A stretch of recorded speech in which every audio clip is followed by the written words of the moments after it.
It's never boring around me.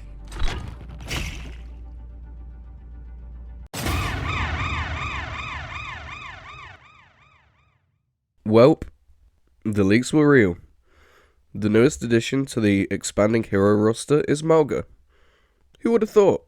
I know one thing that we wouldn't have thought is just how strong he'd be, because oh my god, he is insane. And I don't mean as in his mentality. Super high damaging, his mitigation is crazy, and his passive ability is stupidly good. In this video, I'm going to give him the full breakdown, from what his kit's like to the kind of playstyle you should take when playing him.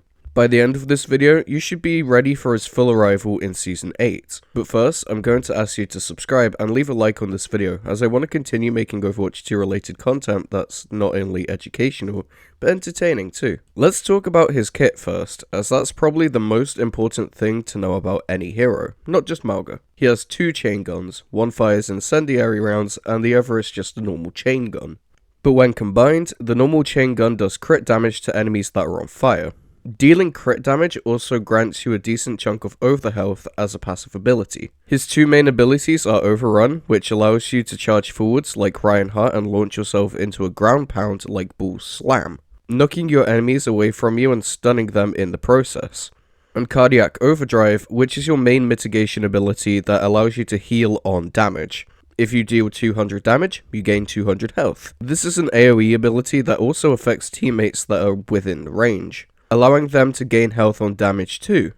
Last but not least is his ultimate, Cage Fight, which traps enemies inside a small 360-degree barrier around Mauga and gives him infinite ammo, allowing him to spray down the enemies with ease. You can also attack the enemies outside of this barrier with the infinite ammo too.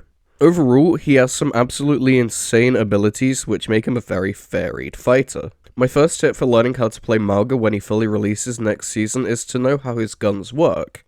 Left is Gunny, your incendiary chain gun. Right is Cha-Cha, his normal chain gun.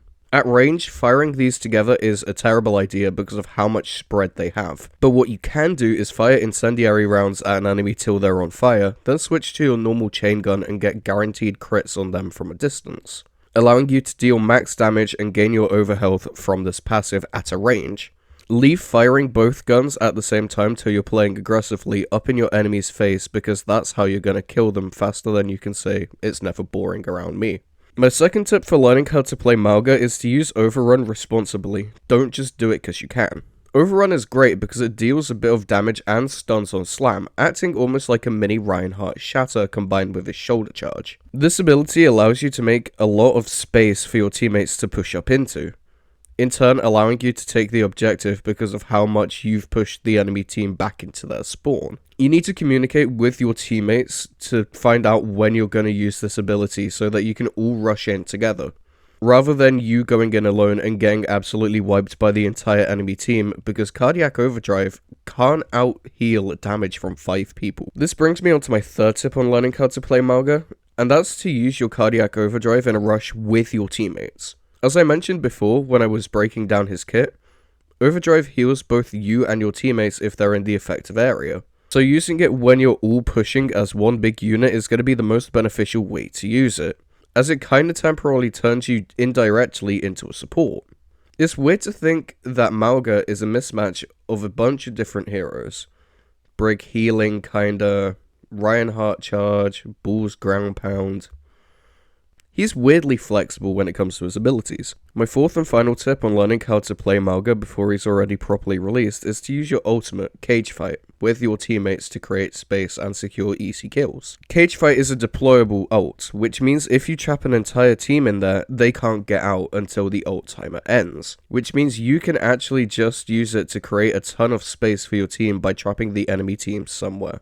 This could be in their spawn or somewhere away from objective. You can actually force a C9 with this ult, it's kinda crazy.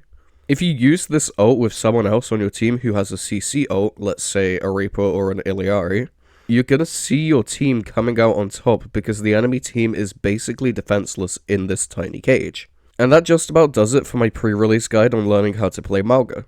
Overall, he's a very fun tank to play because of how much variety you have when playing him. You can rush if you want to, but you can also play very cautiously and calculated if you want to too.